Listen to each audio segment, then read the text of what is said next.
I'm just, again, curious of the transition between you having the intention of wanting to get more business and then discovering that networking is all about the relationships. Like, was it a person that sparked that revelation? Was it just going to enough of these events, meeting enough people? Was it discovering the result as an accident of, oh, wow, like now I know these individuals, I know what they want, and now they're asking me to help them with this thing?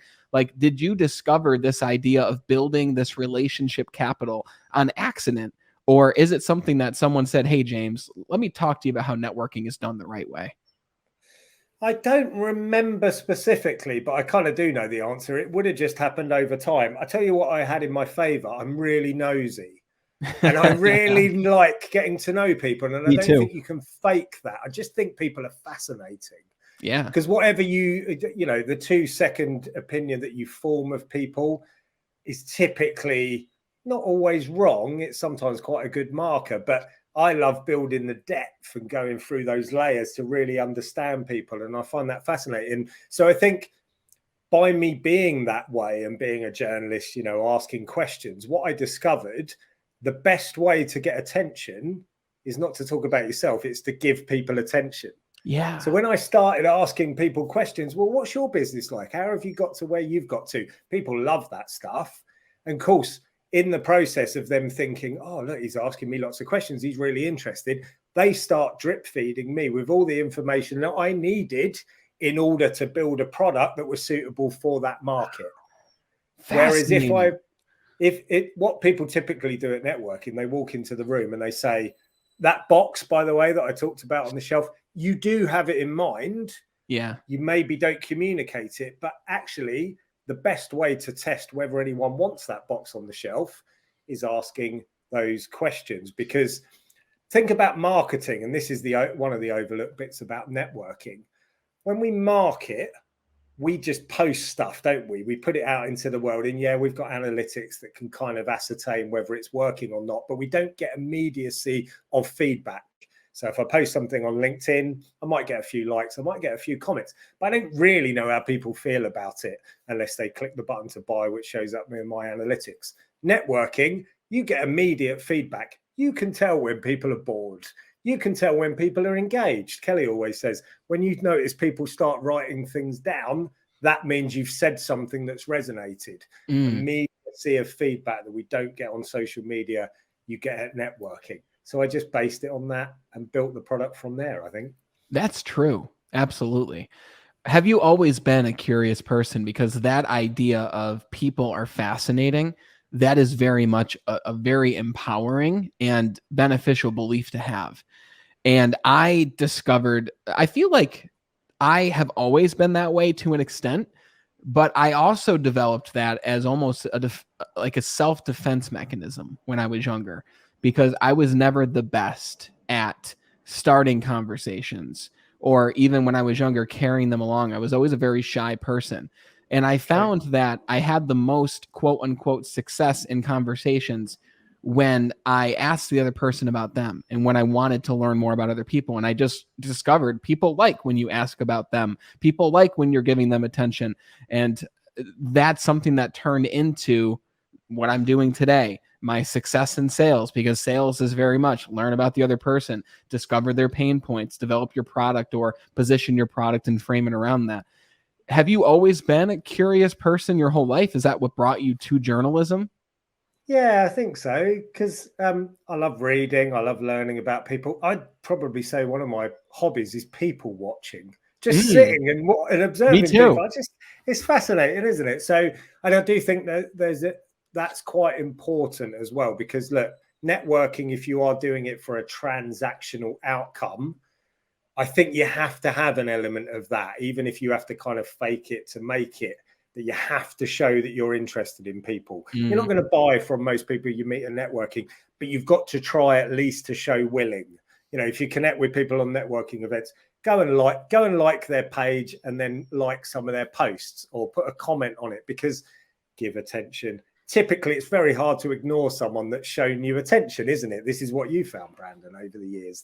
And I think the other thing that I've learned is that don't be afraid of asking an awkward question or digging a little bit deeper, because in all my years of doing that, as long as you're not being offensive or rude, people, Mm-hmm. I've never asked anyone a question about, well, tell me about your family. That's a great one. If you want to cut to the chase as to what someone's really like, what do you do when you're not working? What did you do this weekend? That's how you actually get into depth of relationships. Yeah. Whereas if you just keep talking about, well, why do you do what you do in business? Tell me about that. How do you position it? Yeah. The conversation will eventually kind of hit a dead end. So be bold and just ask people questions. I've rarely ever been refused an answer when I've done that. Yeah, no, that's absolutely a great point. Again, it reminds me of the early sales training I received. I had a mentor, his name was Tim back in the day, and he said, Brandon, the first objective when you sit down with a customer at your desk is, I sold cell phones. He's like, do not talk about cell phones for the first 10 minutes. I was like, what do you mean? I said, we're in a cell phone store. And he's like, that's the difference, though.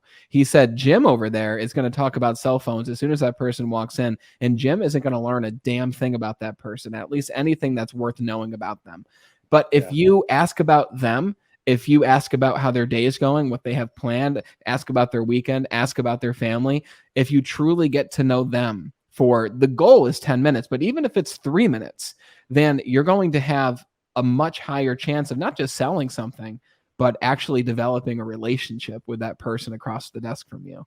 And I took that advice, and I didn't always stick to it. You know, our immediate thing is I'm in this specific environment, which means I must do this thing. Like when we're in a networking environment, we immediately think, I have to get the most out of this. I have to go talk to people. I'm naturally a shy person, so I have to make sure I meet every single person and talk to them about their business.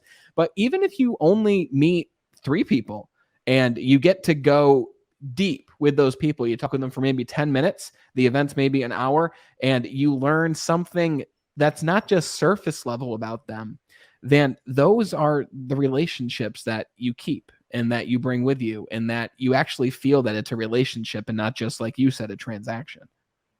If they want a transaction, the person that you're speaking to will soon lead you to it. They'll just say, look, I just want to talk about that thing. So let them do that for you. But you, like you say, just talk in general about them. Look, no one remembers what you say. And particularly at networking, your introduction, people really stress about it. I've got to nail the intro because that's the bit that's going to sell. It's not.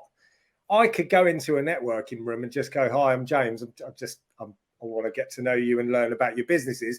No one actually cares what I'll do. They'll remember me because I took interest in them and I asked those questions. I've said this before. I think at networking in particular, your behavior when you're not talking is probably more important than when you are talking. So we've had some amazing examples of this, of people that when it's their chance to speak, they're really animated and they come alive, and it might be semi-scripted. They might have practiced it and they're thinking, I've nailed it. I've really said what I wanted to say in a really engaging way. And you know what they do for the rest of the meeting? They sit here over here paying no attention to what anyone else is saying. I'm not good, and I noticed that particularly online because I can see all of you at any one time. I'm not going to remember your great pitch. I'm going to remember the fact that you didn't really care about what anyone else said, other than that moment when you had a chance to speak. So, because if you think about that, you could get the world's greatest script writer to write your 60-second intro. You could get a video filmed by Spielberg and put it on your social media, but no one cares. It doesn't matter. It's how you make people feel, and that really comes down to showing interest in them. Let me ask you a selfish question, and then I want to talk about how you met Kelly, because that's a fascinating story.